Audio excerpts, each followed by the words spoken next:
Hello guys! So, for today's video, I will ask my future husband about what kind of language he learned in the Philippines in 16 days. So, what kind of language you learn, my love?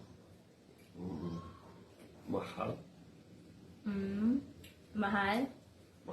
Mahal. And tubig. Okay, tubig. You learn tubig. Okay, water. And mahal kita. Okay.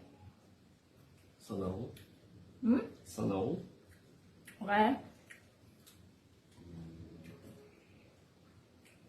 Aslong. Lupa. Okay.